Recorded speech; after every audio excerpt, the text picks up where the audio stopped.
Hello and welcome to this episode of the Aimlo podcast with me, Dom Lepresti.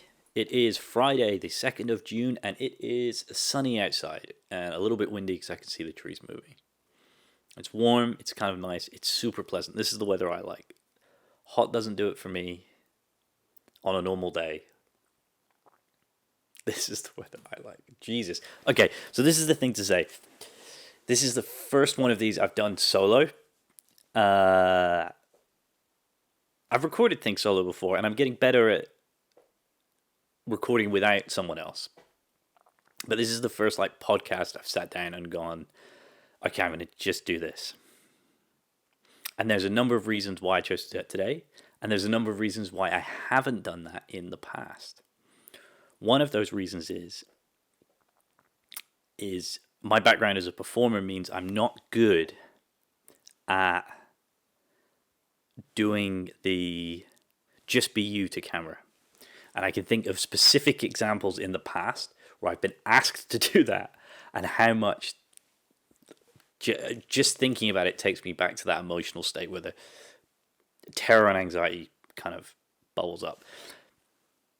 What's helpful to remember is those other times that happened, I wasn't an adult. The times that really stick out, I was a kid. And actually, I think doing that to someone whose frontal lobe isn't fully developed maybe isn't a good thing. I think my frontal lobe is fully developed. I don't think this is a good test for that. But nevertheless, here we are. I think what it also is as I sit here and I talk and I stare into the three lenses, not entirely knowing which one of those three lenses is recording it. I think the thought that I'm struck by when I'm not performing, or when I'm not given things to say, or there's not an audience, is I think I fall into the same trap that the Native American tribes did, where I feel like the lens is somehow stealing a bit of my soul. I'm reminded of that scene in Blade Runner where Kay sits in front of the lens in a room that's not too dissimilar colored to the room I'm in, but it's not empty, to find his baseline. And he's repeating the words interlinked, which is actually a Meisner acting exercise to get you comfortable. To get you comfortable and to get you reading lines in a way where you're not remembering them for the first time. Or it doesn't... No, you're not remembering them for the first time? That sentence doesn't make any sense, so let's break that down. Where you are saying them as if you are saying a line as if you are saying it for the first time. Jeff Goldblum is very good at this. And anything he says feels like it's the first time he's saying it. The scene that comes to mind when I think of this is the scene in Jurassic Park where he's in the Jeep. He's talking about chaos theory with the drop of water. And then they leave him and he's in the car talking to himself. And that feels like it's just stream of consciousness. He's very good at this. I'm not very good at that. And there is a thing whenever he talks, and he is just Jeff Goldblum, where it feels off because he's not doing that. Or I think that. I'd have to revisit it. I'm not sure. But that's what I feel like. I get lost in that abyss of feeling like the camera is stealing my soul. And this feels like a good way to get over that. Or to practice in a safe environment that. So, I don't entirely know what I'm qualified to talk about. But I've got better at letting the stream of consciousness go with journaling. And I don't think this should be a journal. The podcasts have never been a journal, even when they've been with other people. They've not necessarily been a record of exactly what's happening now. As much as I've made videos that are labeled as vlogs, It's not entirely true. It's not a diary. I don't share, deep, dark things, even though I have in the past. That's the other thing that makes me very conscious about doing this, is sometimes, or with the things I've done in the past where it's been sharing is caring, or where I've been more emotionally vulnerable in a piece of content. Again, at the risk of sounding like that machine that's resetting my baseline, and talking about things in cold, calculated manner. I don't want this piece of content to turn into that. But I did go to an event recently where I said to a friend while we were planning it, I said, you don't want to force an energy or a vibe. Although the word vibe I don't like in this context, but you don't want to force a vibe on a situation. You want to get into that flow state, because I do think there is the thing of you're setting yourself up for disappointment. So if I was overly attached to what this needs to be and what I'm going to say, I'm always going to be disappointed because it's never going to match up to the thing in my head. Whereas if I can focus on letting that stream of consciousness go, trying to not be worried about gaps and pauses, then I might not be disappointed. I could still be disappointed, but I'll be limiting the odds of that by not letting all those things fall into the mix. What I've been thinking about a lot recently, and what I did want to touch on and talk about, in a vague attempt to have this sound like a chat that we're having where you're not doing any of the talking and it's just me doing it, is there's been a lot that I've noticed about film criticism, which shouldn't be a surprise. Oh, he's going to talk about film. No, he's going to talk about the criticism or reviewing of films. This shouldn't come as like a great shock if you've in any way listened to anything I've done before or watched anything I've done before. But it has taken on a new thought recently. So what I'd like to do is meditate on that. That sounds... I'm not going to sit here in silence, although I think that would be interesting. Oh my God. None of this is being taken away. It's going to be as is. And that might be a note from me rather than something you need to listen to. The thought I want to talk through is about the nature of film criticism and what I think the fundamental flaw is, even though I don't want the system to change as we have it. Something that struck me, particularly with reviews where you have to see the thing immediately and then immediately comment on it. So you are film criticism is your job. You get a press screener to something. You go and see it, and then you have to immediately comment it.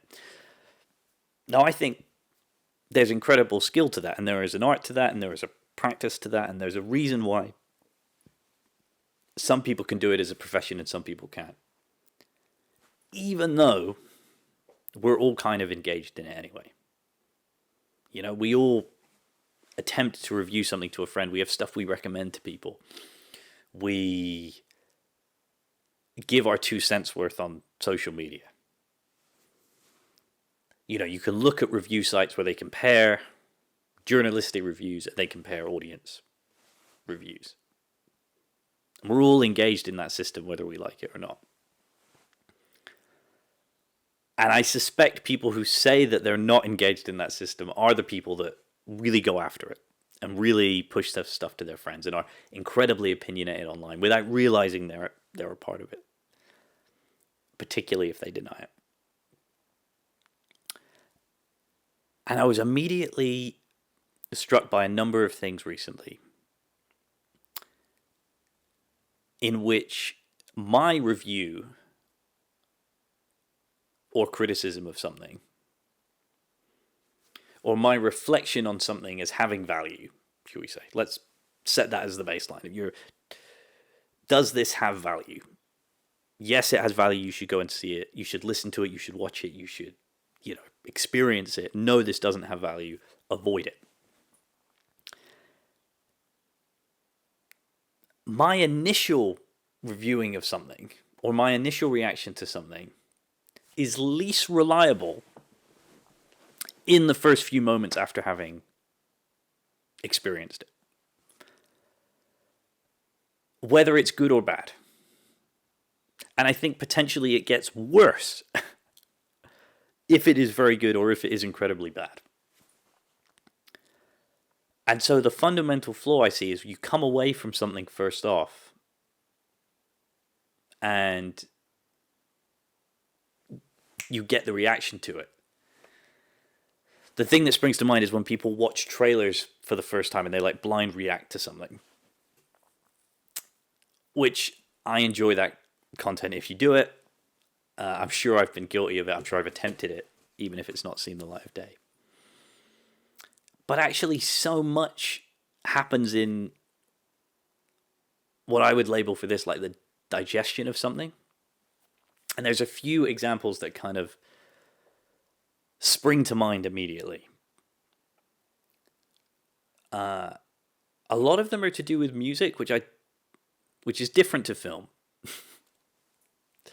That sentence is wonderful for whether I should be taken seriously. Music is different to film, which we all know. But I think you can feel what I'm saying, even though those words don't do that sentence justice.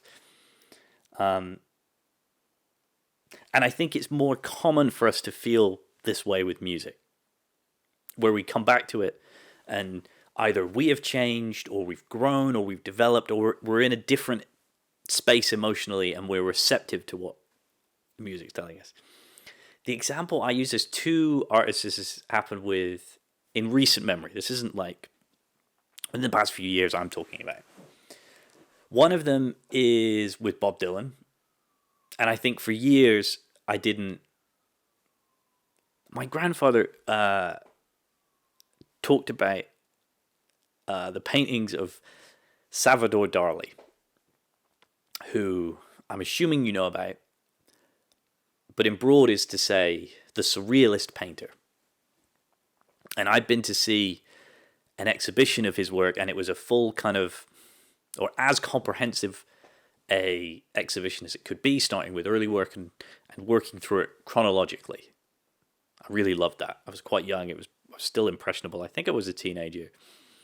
And looking at somebody's body of work beginning to end and seeing it develop, somebody with such a distinct style was really valuable. I was talking to him about it, and bless him, can you imagine listening to a teenager talk about surrealist art in a way where they feel like, oh wow, this is new and this is great and I'm into it. He must have had the patience of a saint to listen to me just be so passionate about it, because it's new and I was experiencing it for the first time, and I kind of known about it, but I was seeing it for the first time. And being in the room with some of those paintings makes a difference. And he said to me, because eventually, I'm sure after going on and on and on for minutes, which may be what you feel like right now, and I equally applaud your patience as I did his, he said, there's some work that I look at and I don't like, and it doesn't do anything for me. And there's some work I look at and his words were, oh God, I wish I could do that. I wish I had that talent within me to paint this thing or to play that piece of music. And then he said there's a third category of work I like, but they can keep it. And Salvador Dali, for him, fit into that category. He liked it, but he didn't have the desire to do it. It didn't resonate with him in a way that he wished he'd created it. Love that. He should be sat here talking to you now because he's so much more gifted than I am at talking through these things. Probably in part because he's had more practice. And Bob Dylan for me was that third category where it's okay. I knew it wasn't objectively bad, but I didn't, it didn't inspire The phrase that comes to mind is it didn't tickle me or grab me in the way that other music had in the past. And the song in particular that I would have even said was like overrated is Blowing in the Wind. And those first few lyrics, how many roads must a man walk down before you can call him a man? And I have heard those lyrics sung by countless people, different interpretations. His interpretation, I suppose it's not an interpretation if he wrote it, but his version of it. And it did nothing for me. It just washed over me. I experienced it as a very pleasant, very competently written song. Bob Dylan, the competent songwriter. But then one day I'm listening to it, and I don't even remember what sparked going back and listening to Bob Dylan, but I listened to what I'm sure any Bob Dylan purist would be horrified was the album that I went to that was like a compilation. And I heard that, how many roads must a man walk down? How many times must the cannonballs fire before they're forever banned? And all of a sudden, it hits me. And I feel like I get it on a different level I did before. And I can't quite put into words what's changed. I can't tell you I went through this event and all of a sudden this music spoke to me. But I got it, and I can listen to it now, and I can listen to it like I'm appreciating a piece of art. And, the same with All Along the Watchtower. For ages, I loved the Hendrix version of that song that we all know. That was probably the first version that comes to mind when you hear that lyric. And specifically his opening riff to it, which isn't Dylan-esque. But then listening to Bob Dylan's version of it, it's the same lyrics. And yes, it has a massive helping of his style, but all of a sudden it's like, yes, it resonates. And I think that the simplest way to chalk this up is like, oh, well, I've just matured and I've got older, and he's speaking to a mature audience. Maybe not even as mature as I am yet. But I'm starting to get there. And I don't think in music that's that unremarkable. But equally, the other band it happened with recently was Nirvana. But with Nirvana, there was a different path. So Nirvana, I was too young to be switched onto them when they were first out, or when they really broke into the zeitgeist. However, being a preteen and a teen, that music really, really spoke to me. On a very superficial surface level. Potentially, you could class me as the kind of fan, even though I would never have said I was a fan. But I definitely would have been in the category of people that Kurt Cobain wrote In Bloom about. Of, enjoying the music and enjoying the artistry of it on a very surface level. And then for a while, it kind of faded away. I kind of let it go. And I didn't really enjoy it for a decade at least. It was linked to everything kind of juvenile and childish and teenage rage. Or I don't even know if outrage is the right word, but that sense of righteous indignation you have as a teen. And then it kind of came back again. And all of a sudden, it's the same songs, it's the same music. So it's not like with Dylan where I never had it and then one day I did. But it came back and it has a sort of strange resonance to it. And specifically In Bloom,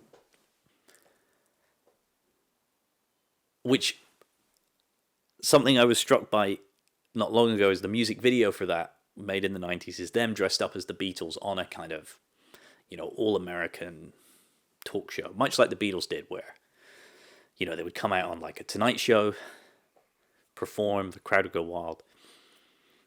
And something I was struck by was their music is now as far away from us today as they were to the Beatles. Pardon me. Yeah, it's come back again, and yeah, I'm appreciating it as artistry. And I think with film criticism, which seems to go through this more than any other art form, which seems to go through this, you have to have an immediate reaction to it. Often it's as you walk, if you're lucky enough to be seeing something in a cinema, it's as you walk down the steps. It's as you walk out of the corridor to go into the foyer of a cinema that you're expected to have this, your review, if you like, ready to go. Maybe not, calling it review might be too harsh, but you're expected to have your reaction to it. And the more I've been ruminating on it, ruminating is a better word than meditation for this. The more I've seen the flaw of that, the more I've seen, like, I want to start treating film, which I have an intense love for, which kind of a fundamental relationship with. It's a big part of who I am. I want to start treating it like the relationship I have with music, where it can drift away and it can come back and it can mean different things at different times to me. And I'm often struck by the thought that, works that I would consider masterpieces are ones that when they first end, you don't necessarily know you've watched a masterpiece. They leave you with all the pieces, and it's not immediately obvious what you want to do about them. And I think this is really obvious with films that don't end on the traditional, the end of the hero's journey, where the hero is returned and the hero is changed and the hero has grown. So the two that spring to mind are something like, Goodfellas doesn't end on the, due to the subject matter of it being a true story about mobsters, doesn't end on a feel-good note necessarily, even though you're full of adrenaline after that last 20 minutes. Fight Club is another one that comes to mind where, I don't know if I could even unpick that right now, but it's not it's a hopeful ending, but it's not necessarily happy. As they stand there and the buildings of the credit card companies blow up, the goal of our hero of that story is to stop the thing from happening that happens, and we watch it happen. And there's not even a coda to it. We watch it happen, and then the pixies come in, and that's it. But also with... Okay, well, I've just lost my notes, so we'll see where this goes from here. But also with films that are really popcorn films. So, Forrest Gump comes to mind, and even something like Titanic. Not necessarily films you'd hold up as dripping in artistic virtue, yet really solid, really, you're like, yeah, no, that is, even though I came away from it feeling like it was just a roller coaster ride of ups and downs and fun and great, I can come away from it now. It's still with time that you appreciate it a little bit more, and that you're like, no, there are plenty of films like that don't stick with you in the same way. I think The Poseidon Adventure is a fantastic film. Yet I don't know if it is at the same level as Titanic. I think Titanic is somehow more than that, even though it's really hard to compare these things. Dylan or Nirvana, how would you go about comparing those? But it's a useful one because it's about a disaster on a ship.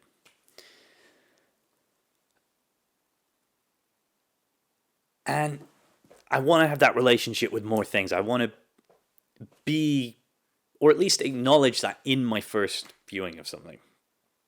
Now, I have tried to talk to people about this before, and something I'm struck by is I will, go back and return to stuff many times over, whether I like it or not. Sometimes on a whim, and streaming services make this so much easier than when I would do it with physical media. Although I think with physical media it was easier. You had what you had, and if you wanted to watch something, you only had what was available on the shelf, and so you would return to stuff a little bit more. Whereas with streaming services, I don't know, maybe you can pick through. Maybe I'm just still in the habit of having that mentality, so I treat streaming services like the shelf, and in order to avoid that trap we will get into where we just scroll for ages looking for something and we spend more time scrolling than if we'd committed to the long thing that we were like, that's too long, I can't watch that now anyway. But I want to have that. And an example I would use, besides the ones I've already mentioned, but where this definitely happened a lot, was we need to talk about Kevin. And the first time I watched We Need to Talk About Kevin, I watched it alone. And I was aware that I kind of watched it in the manner of eating vegetables or taking medicine, of like, I don't know if this is going to be for me, and I don't know if I'm going to enjoy this. I'm not watching it necessarily for pleasure, even though I get a lot of pleasure out of watching films. But actually, it's about dark subject matter and it's had good reviews, so it's worth, being aware of as a piece of work that's out there.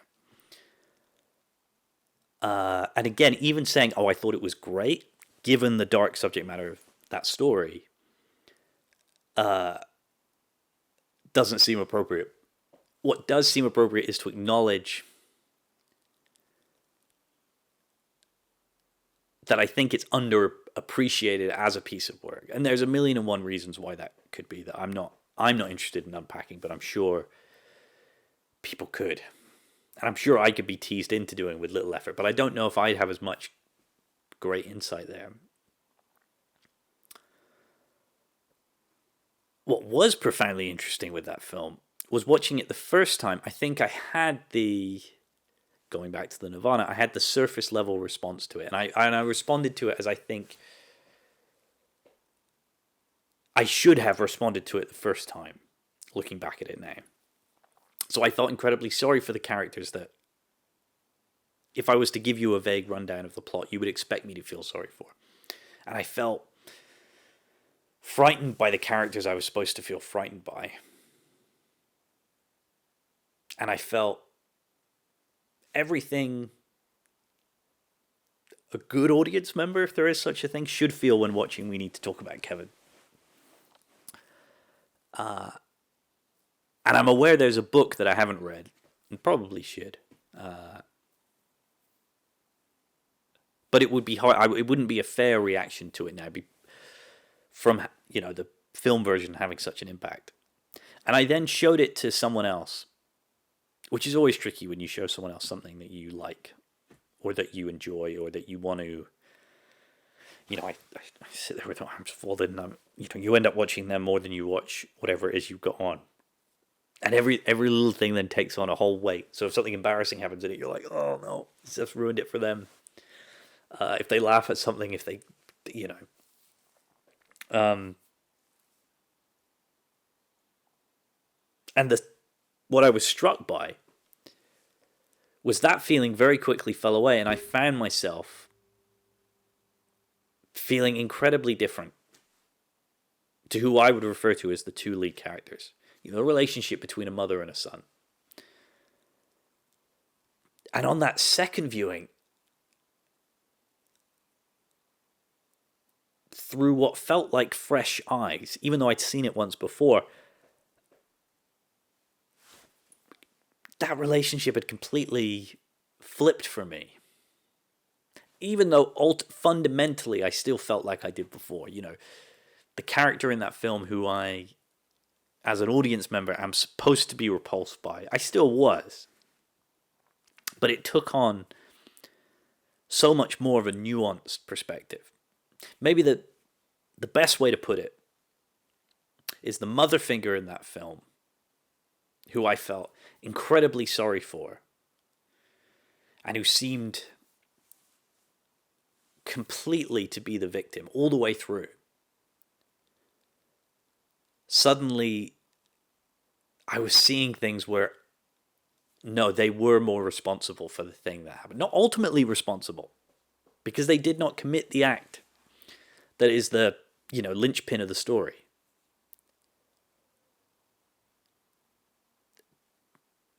But if I were that person in that place, suddenly I could see how you could wrestle more with your responsibility in that position. And there were moments where I felt incredibly sorry. Maybe, no, that's not the right word. I didn't feel sorry for the character that goes on to commit a heinous act.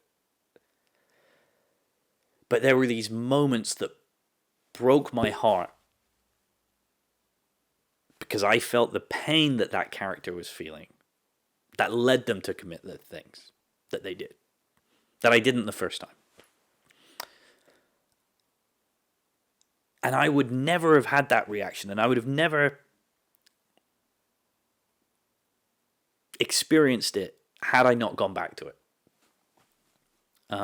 So maybe in review, this is just a kind of PSA for watch films a second time.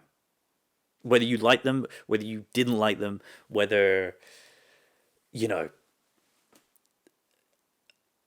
I'm a big believer in doing that and would recommend doing that because you can have these experiences with it. Another good example, totally not to do with film, but to jump back to the art, is I think we've all had the experiences of looking through those coffee table books that are about modern art. And most of them are just images that we're not impressed by, where, it just looks like, maybe an entire canvas just with one color painted across it. Or, the artist's name escapes me, but who would do those blocks of color. And I had the experience where I looked at that and I thought, does nothing for me. But then seeing in person, seeing the scale of some of those things, being in a room with one of those pieces of art. And we're in rooms with those pieces of art more often because that's the generic art that you tend to get in hotel rooms and restaurants and those kind of, a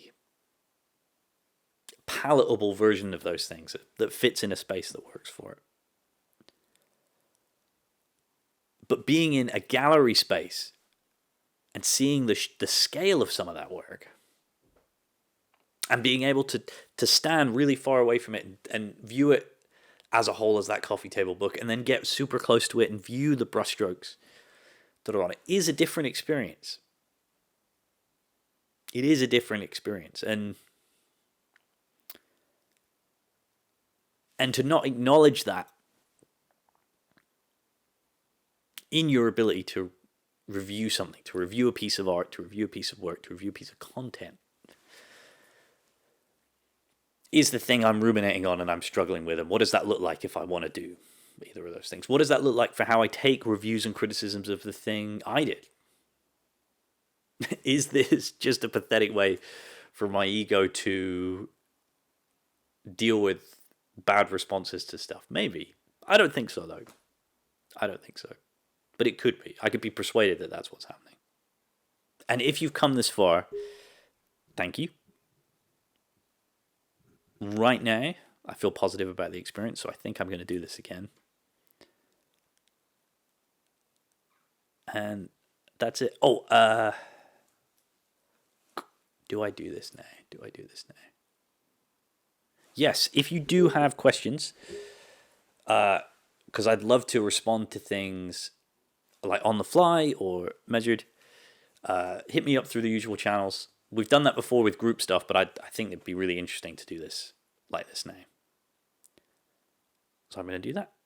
Thank you for listening. I hope you listen to whatever comes out next. Thank you.